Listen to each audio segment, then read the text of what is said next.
You've been to the finals now 3 times in a row. You lost the first one. You won the second one. It's TBD coming up here. I'm hearing on the radio like a little bit of dynasty to this and that. I'll tell you what, if you lose 2 out of, like, don't get me wrong, it's a hell of a run. If you lose 2 out of 3, No dynasty. that ain't no dynasty in my books.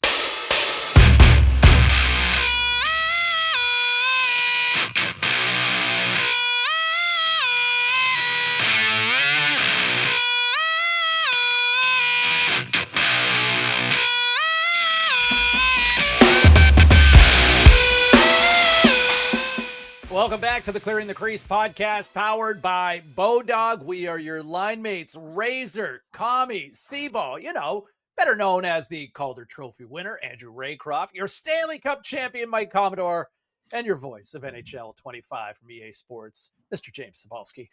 Before we get into everything, because we are now into the Stanley Cup Finals, and you can make all your plays and picks courtesy of our friends at BODOG. But before we get into any of that, Commie, did I hear you had a run-in with Mr. October himself? Austin Matthews? Yeah, I did. Actually, just yesterday, I was going over to Van's Golf Shop. I know there's a bunch of things that Leaf fans could go off on this, but I'm just going to tell you what happened. I went into Van's Golf Shop in Arcadia because they have the melon hats, they're called, and melon hats come in a size XL, which is good for my fat head, but they're hard to find. So I walked in, I'm like, the melon hats were right there, and I kind of go around the corner, and who comes whipping around the corner? We almost ran into each other. Your boy, Seaball, Mr. October, Austin Matthews. I saw him when I first saw him. I'm like, I wonder if he saw that clip in the back of my head. He was like, hey, what's going on? I'm like, hey, what's up, Austin? How you doing? I'm like, what's up? He's like, oh, I just getting my clubs regripped. I go, oh, sounds good. And he was like, you're living here? I'm like, well, yeah, sort of. Yeah, I am. And we were talking about that very briefly. And then I'm like, okay, I don't think he's seen that clip yet, or he doesn't care. One of the two. And then before I'm like, I'm a member of Whisper Rock here. If you ever want to play some golf, man, let me know. I'd love to take you out. And he's like, yeah, I'd like that. He's like, just let me get a couple rounds. I go, dude, it's no rush. So yeah, your boy, Seaball, Mr. October, was getting his clubs regripped. Leafs fans will have a heyday with that. But you know what I didn't realize?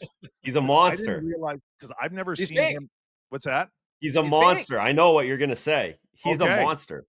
Dude, he was – I've only ever seen him here in person at a restaurant sitting down. I just kind of waved at him. He was sitting. I couldn't – whatever. That was it. Like when I ran into him, I was looking at him like eye to eye. Mm-hmm. Like he's 6'4", that guy. I mean, maybe it's 6'3" at the bare minimum.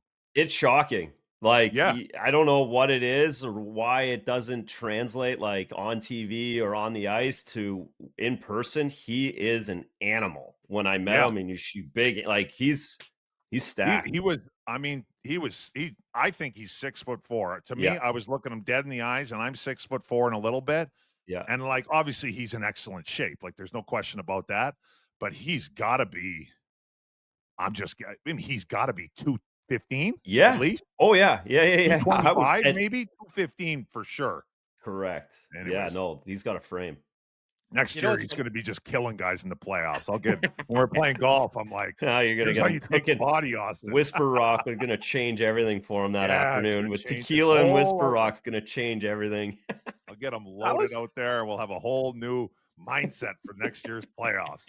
There are always a few guys that you didn't realize how big they projected in real life that the TV didn't. And Razor, what are your former teammates like? Not without fail, almost every week or almost after every game, Matt Sundin.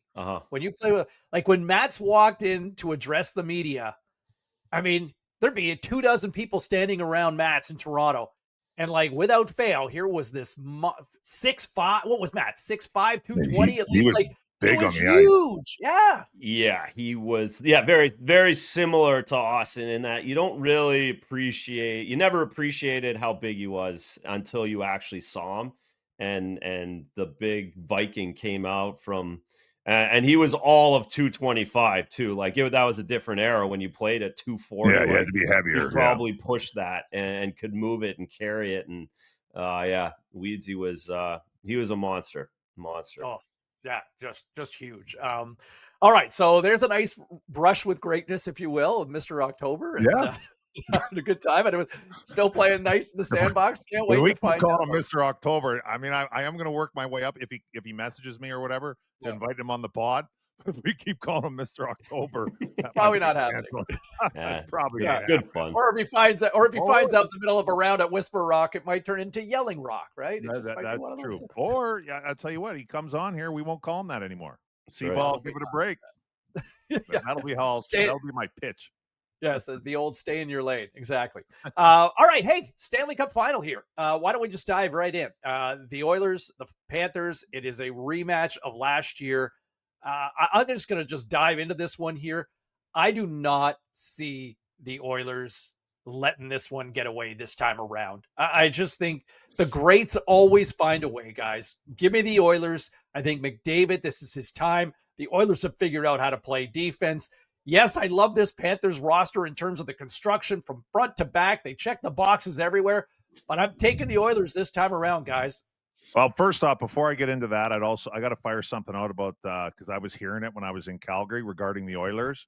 When I said the Oilers are Canada's team, then my Twitter was just getting smoked by Flames fans, calling me a traitor and all that. So they might be Canada's team, but they aren't for Flames fans in Calgary. Commie's now a Panther fan. Oh, I just get torched. They're cheering for Panthers in Calgary. But for me, it was this series opened up pretty much maybe the Florida Panthers, a little bit of a favorite. I think most people are kind of thinking like you, C-ball. For me, I think it's going to be an awesome series. I think the Oilers are playing incredible. I get it with the McDavid and Draisaitl factor for sure. I mean, this is a coin toss for me, but I'll take a page out of Ray Cross' book, and I'll go with Ray's when he says, until you see it, I'm not betting against him. So I'll take the Panthers. Yeah, I almost verbatim. So I go back to 08 and 09, the last time we saw this with Sid, and I had Skillsy. Yes! Skillsy was my best buddy on the 09 team. Mike Ziggy was the black acing that team as well, so he was around that. And I there's so many similarities to that, because at that time Detroit felt better, like they felt like the better team, and they had the Hall of Famers, but it ended up being Sid and Gino's turn in Game 7 in the Joe on the road. Max Talbot scoring twice. It does have that feel, and the fact that Wayne did it this way, Sid did it this way, McDavid is going to do it this way. We've all seen those numbers as well. That all leans into it, but. And there's a big but. There's a big but, and it's the Hall of Famers on the Florida Panthers as well. Like, we talk about McDavid and Draisaitl, they're Hall of Famers, sure. Well, you've got Brad Marchand, you've got Sasha Barkov, you've got Sergei Bobrovsky, all automatic Hall of Famers, let alone some of the rest of the guys that are filling in there. And I guess I'm like, I see it the same way, where I don't see how Florida loses, but history has told us that the McDavids, the Crosbys, the Gretzkys of the world figure this series out, find a way to get 4 wins. Florida is just so good. Yeah, I think just check all the boxes, right? I mean, if you were to, who would you rather have in goal, right? I mean, you would, I think you would go Bob. Who's got the better D? Yeah. Who's got the better goalie? Florida. Yeah. Who's got the best forwards as a group against the 2 best players in the world? It's going to be the best series that we've had in a really long time, right? Your coaching staff, like, you'd probably defer to Maurice, right?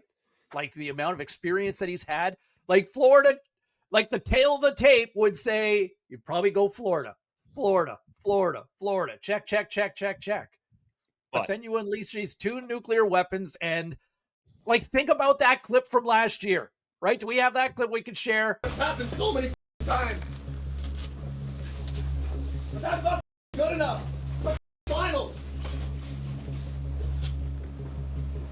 Dig the in right now. Right? Yeah. We've seen it from the behind the scenes, right? McDavid screaming after they fall behind 3-0 in 2024.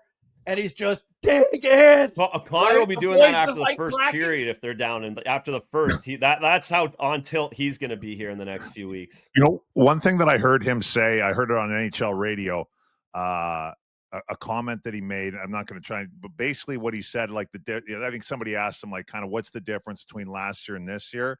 And if I was an Oilers fan, I would actually love to hear this.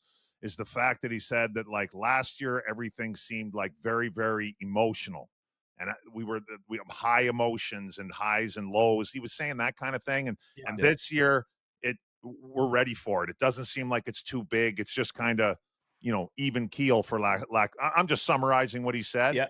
For him saying, like, I remember that clip from last year, which, I mean, come on, Commie, down come on. 3-0. Guy's losing his marbles. I'm like, how many more points do I need to get? What else can I do out here? But everybody's kind of chipping in for the Oilers, and that comment there is also, I'm like, man, the Oilers they're live. There's no question about it. Oh, Commie, tell us about that, though. Like, why that's so, like, how important that is. Obviously, you lost in the finals, you won in the finals, but and that's why we see it. That's why I have so much belief in a Florida team, because it's just business. It's just straight business as usual.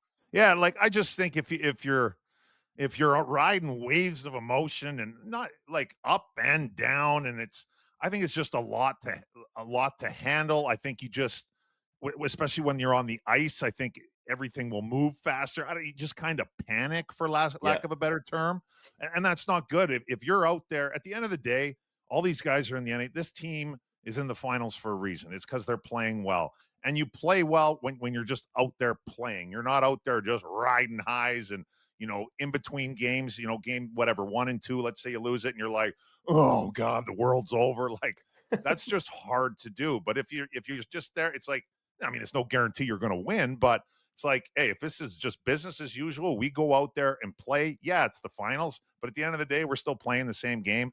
I think that bodes very well for the Oilers. Let me throw this to both you guys from your experiences. But did you ever have a moment where a key player or somebody in the room that kind of just, we think of that moment now, and it's a GIF, it's a meme on social media, but it was a pretty powerful moment that you kind of saw behind the curtain of McDavid just kind of screaming.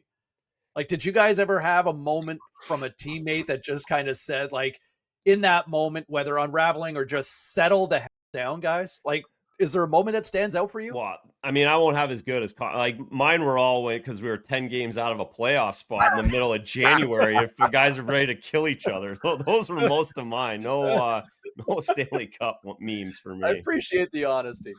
Commie? I don't really, I can't remember anybody like, that. I mean, now obviously the access, and I don't remember. I mean, that was an emotional moment for McDavid. You could just hear it in his voice. Yeah. Like, screaming, we got to be better and dig in, or whatever else he was saying. But, like, his voice is cracking, and this guy is on the verge here of a complete meltdown.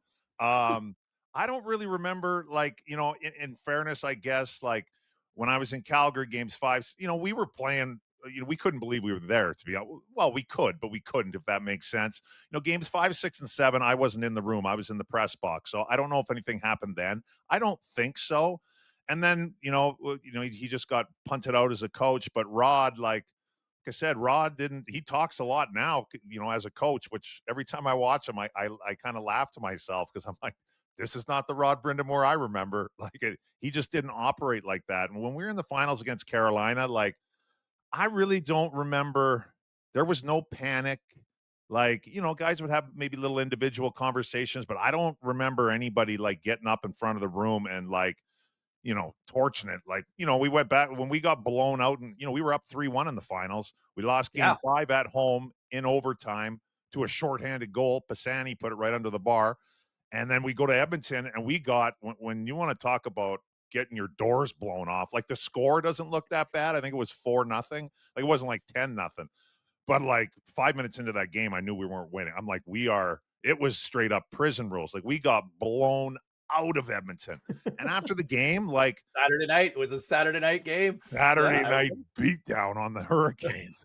And, like, 5 minutes into that game, I'm like, I'm going to make, like, obviously we're trying to win, but I'm like, mission number one for me is I'm getting out of here and I'm going to make sure I'm not hurt because, we got Raffy Torres out there, just the gangster just flying around. And they weren't calling hits from behind. I'll tell you that. I'm like, I knew where the gangster was at all times. That guy was running me left and right. But I don't remember anything to the point. Like we packed our bags up. We got on the plane. We flew home. And I think if anybody said anything, it might have been Rod or maybe Glenn or Ray or something. It's like, hey, Game 7 at home for the Stanley Cup. We would have taken this at the beginning of the year every day. So let's go. And that was it. Like there was no panic. I still think of that moment of that game, Game 7. Commie, that was the first time and maybe the only time I can ever remember being in an arena at an NHL game or any game for that matter. And the crowd stood from puck drop right until the end, until you guys hoisted that cup. Like that was unbelievable. We drove through the middle of the night from late Sunday night, got into town about 2 o'clock in the afternoon in Raleigh, but like that crowd was on fire. We talked about how Canada is, the be all end all in terms of hockey markets and all that. That Carolina crowd was as electric a building I have ever experienced. Nobody sat down. Yeah, it was. They were so fired up. And you know what? I think some of it was like, a good number of them probably didn't really have like a great idea what was going on. They just knew this was for the Stanley Cup and they were fired up.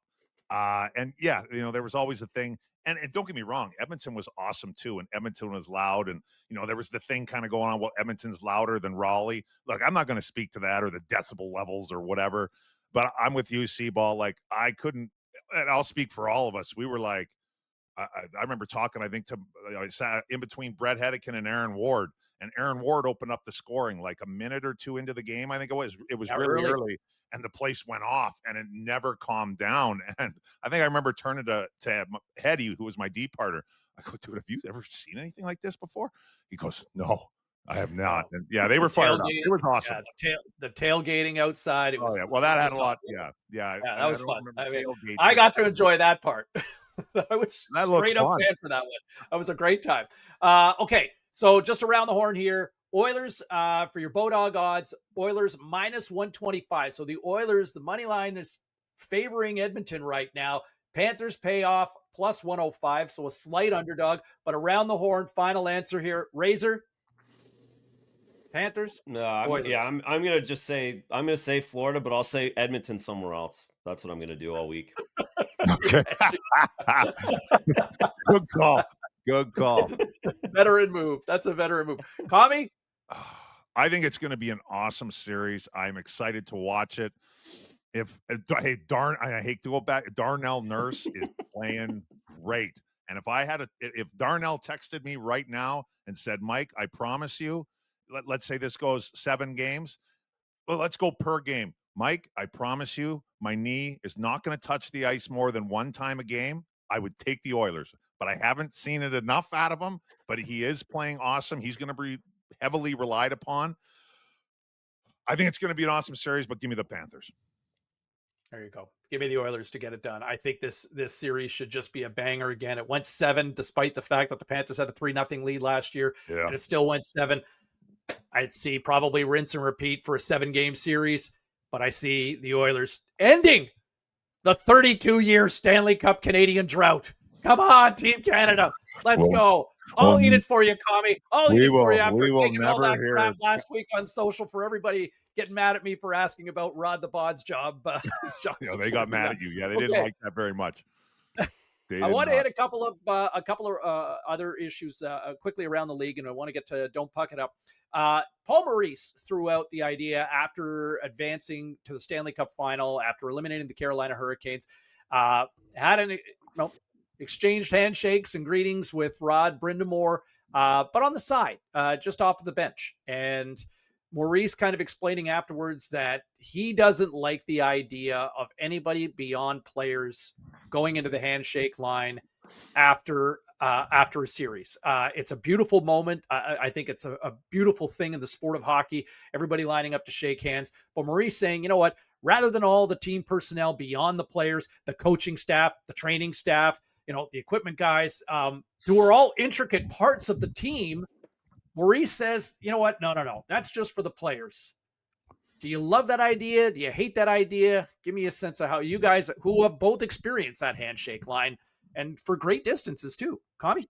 Yeah, I'll go first. You know what? I could go either way on it. I saw that Mhm. and listened to what he said. Yeah, I get it. I mean, there is something special, I think, about being the players and then have the coaches and trainers do it kind of off to the side.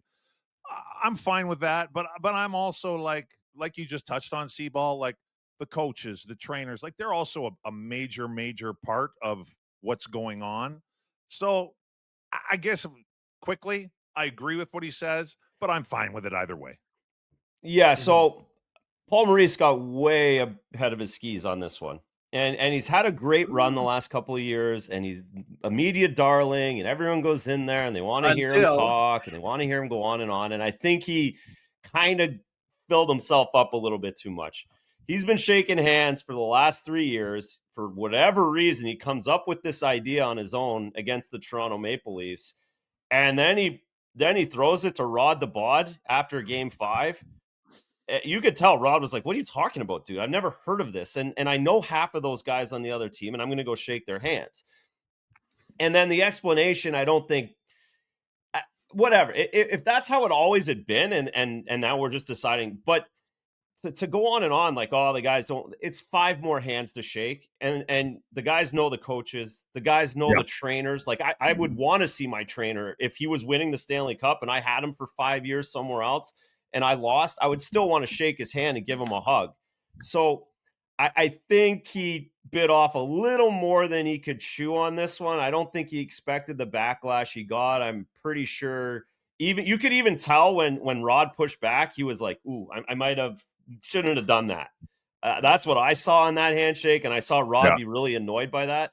So for me, it was it wouldn't matter to me if everybody did it. I just think the moment and the idea, and to do that after you win a series to the other coach was not a good look for Paul, and he's had a pretty good run.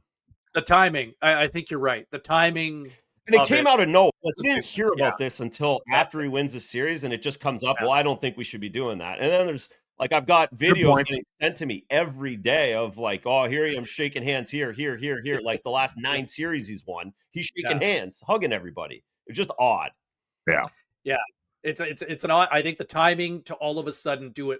The logic of it, I get, but what I didn't like was A, the timing, and B, I did kind of feel that as somebody who's kind of been around the game from a media standpoint, you've always heard the importance and the significance of the support staff, right? For sure. You know, your equipment guys, your trainers, the guys who travel with you guys, the guys who are at the rink from who may not even go home, right? That are cleaning the stuff, having everything ready to go for you guys. Like, I don't know, it felt like it was a bit of a glass of cold water to the face to kind of say, you know what, this isn't for you. But also on top, like those guys don't always jump in. It's a lot of the times it is just the 4 coaches. And the trainers Yeah. are going, they're grabbing champagne, they're grabbing gloves, they're like taking care of Reaching for people. booze. Yeah. I don't So I don't ever remember trainers being in the line. To I be don't honest. either. That was I my don't- thing. Like I don't remember there being assistant 10 coaches, and guys that's at the it. end of the line. There was 4. Yeah. Yeah, there was 4. There was the coaching staff. Yeah. So I'm with you on that. Like with well, you make a lot of good points. I agree with all of it. I do really. Paul Maurice has been great in front of the microphone here for a while. He's gotten a lot of exposure over the last 3 years, going to the finals. I am totally with and some of his comments now are starting to get. yeah. Hey, look, he carrying on and on and on. It's like, okay, Paul, that's probably enough here. You might be trying a little too hard. I agree with that.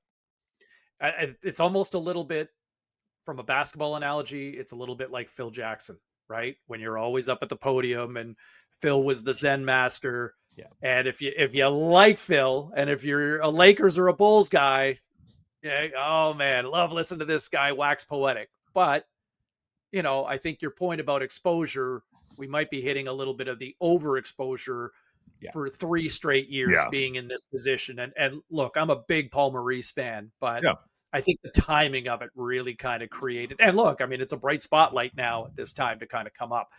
The other issue I want to get into before we kind of wind things down, Jake Oettinger gets yanked in the elimination game against the Oilers. Razor, I want your thoughts on this one because 2 quick goals. First period, he's yanked 7 minutes in. They call a timeout, and it's basically, whoa, you're not going back in there. And then after the game, to hear DeBoer, just to paraphrase here, quote, I didn't blame it all on Jake, but the reality is if you go back to last year's playoffs, he's lost 6 of 7 games to Edmonton. And if we give up 2 goals on 2 shots in an elimination game, that's a pretty big sample size. Have you ever had a coach throw you under the bus quite like that to that degree? Well, certainly not at the end of a playoff series. No, that's a little. And I didn't have an 8-year contract worth $8 million a year at the end of that either. Right? Yeah. So very quickly, the very, very quickly, and this is the issue because you could tell that there was a problem, is Oettinger going back to the net after the timeout, and then he calls him in. Yeah, that's a problem. There was no communication throughout that entire timeout that you were pulling Jake Oettinger. Did you just come up with it at the end of the timeout?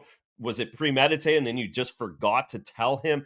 That's the embarrassing part for me. That's where it kind of would take that personally, that part of it. There's a bunch of different ways to go off of it, whether you believe in the 2 goals or not, or if there's a short, all of that aside, for me, it was that the poignant moment was Oettinger going back to the net, like nothing was said in the timeout to him. And then, hey, dismiss going in. So all the other stuff's like whatever is noise, but that is like very fascinating to me. And that would really set you off as a player in that situation. Yeah, I saw Pete DeBoer seems like a nice guy. I met him at the Hall of Fame thing this year with you, Razor. I don't know if you ran into him. Seems like a very nice guy. I've heard he's a good dude. That wasn't a great look. However, it went down, but the end result was awful. Yeah. I really didn't like, I don't know. To me, and then he leaned into it after, right? Like, that's it. Double down. Like, dude, that is, I don't. It almost. I'll just say when I thought, I was like, does this guy want to lose his job? Like, this Oettinger is an excellent player. Like you just touched on, he's on a long-term deal. It creates a whole lot of, at least for a little bit, or perceived drama. If I'm Jim Nill, the GM of the Stars, I'm having a conversation with DeBoer. I'm having a conversation with Oettinger one-on-one and getting a feeling. And I might even put him in the same room. And I want to sit there and be like, hey, and if you think that, hey, maybe, I don't know Oettinger, maybe he's like, you know what? I like Pete. I'm going to show him next year. Or you can tell, like, hey, I don't care. That's fine. Let's get on. I can't wait for next year.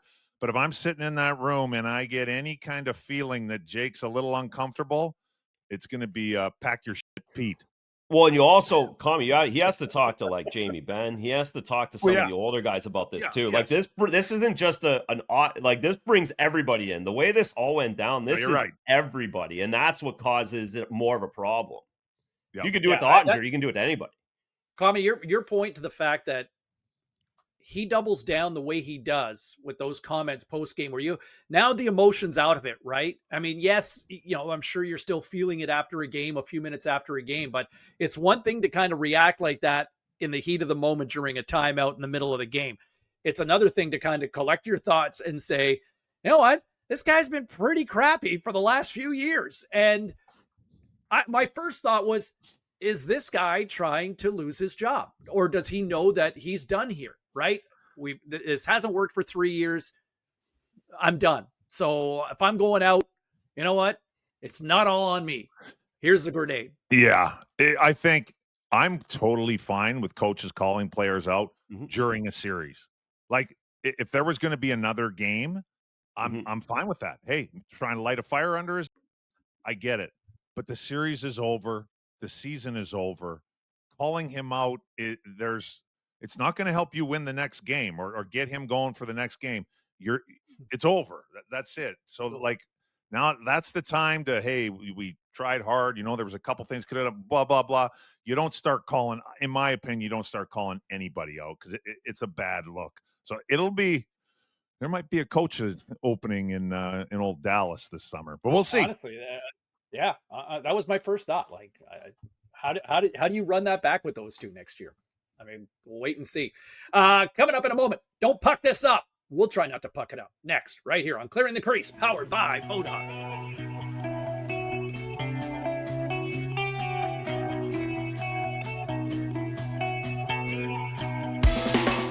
Time for Don't Puck This Up here on the Clearing the Crease podcast, powered by BODOG. All right, who better not puck it up this time, Razor? I'm going everybody involved in this Stanley Cup final. There is a lot of hype on this rematch, not just in hockey world, but sports world now. We're going to get a lot of eyeballs on our game, and we can't have a sweep. We can't have a 5-game series. We can't have goalie interference issue. We can't have anything go wrong here. The schedule's a little dragged out for me. I'm not excited about that. I think we're going to lose some eyes in the middle of it. So that's why it needs to be captivating, and it needs to be overtime. We haven't had an overtime in like a month, I don't think, in the Stanley. We need some overtimes. We need some action. We need some suspense. So this is going out to everybody involved. Let's cover this thing really well. Let's have an unbelievable series. Let's make this go 7. Let's make it a classic. Let's continue to build the game with a bunch of superstars out on the ice. Don't puck it up, NHL. Love it. Commie. I'm going to stick with the Florida Panthers. Don't puck this up, Panthers. You've put yourself in an incredible spot. You've been to the finals now 3 times in a row. You lost the first one. You won the second one. It's TBD coming up here. I'm hearing on the radio like a little bit of dynasty to this and that. I'll tell you what, if you lose 2 out of, like, don't get me wrong, it's a hell of a run. If you lose 2 out of 3, that ain't no dynasty in my book. So I'm going to go with the Florida Panthers. You put yourself in a great spot, finish it off, don't puck it up. Love it. There you go. My Don't Puck It Up this week, I'm looking at Vancouver and I'm looking at Seattle. Yes, here on the West Coast, as a West Coast guy right now, the PWHL has an expansion draft coming up in a week from now. And we are of the generation that expansion drafts were basically the equivalent of horse manure and broken sticks to build your franchise, right? Like, I grew up in Ottawa, living in Ottawa when the Senators were born in the early 90s, and they were the drizzling for a good 5 years before they finally broke on through. That is not how you build a market in any sport. And I think the NFL figured it out back in the mid-90s with the Panthers and the Jaguars, and they were immediately competitive right out of the gate, right? And now since then, we've seen what the NHL has done with the Vegas Golden Knights, and they get to the Cup their first year. You got Seattle, they get into the playoffs their second year. Yes, they're still finding their way. But what the PWHL has done with this expansion draft, each team can only protect 3 players. You're going to have an opportunity, Vancouver and Seattle, to kick right out of the gate. So don't puck this up. Yes. I love it. I have a feeling that if there was expansion drafts back in my day, of the old school ones, I'm pretty sure I was expansion draft. Yeah, I would have been one of the top 3 guys. I'd have been one of those. We'd have been getting picked in those for sure. Well, it could be worse. I mean, you could be stuck hosting a podcast with a, gently used Brian. Oh, wait. Oh, sorry. Yeah. Fair enough. Oh, man, that is so good. And on that note, we will bring this expansion draft edition of the Clearing the Crease podcast, powered by BODOG, to a close. Hey, don't forget, every episode now available on YouTube, Spotify, and Apple Podcasts. And thank you for all of you that listen regularly. Over 1,000 subscribers since we started up on Spotify over the last year. And if you enjoy Clearing the Crease, be sure to leave a 5-star review on either Spotify or Apple to help spread the word. You can find CTC Hockey Pod, Twitter or X, also Clearing the Crease on Instagram as well. You can find me at James Cybulski on both Twitter, X, or Instagram. Razor, where can people find you on social? I'm on Instagram and X as well. At Andrew Raycroft, I think. It's pretty obvious to me. And Commie, you're just at Commie22? Yeah. Twitter is, or X or whatever, is at Commie22. And my Instagram is, that's harder. Stole mine. Yeah. MWC22. That's what it is. Somebody stole mine a few years back. There's a Commie22 out there on Instagram. Yeah, somebody took Commie22. Posting nudes. Oh, has no followers. That's why he's in the expansion draft. Thanks so much for joining us this week. We'll see you next week right here on the Clearing the Crease podcast, powered by BODOG.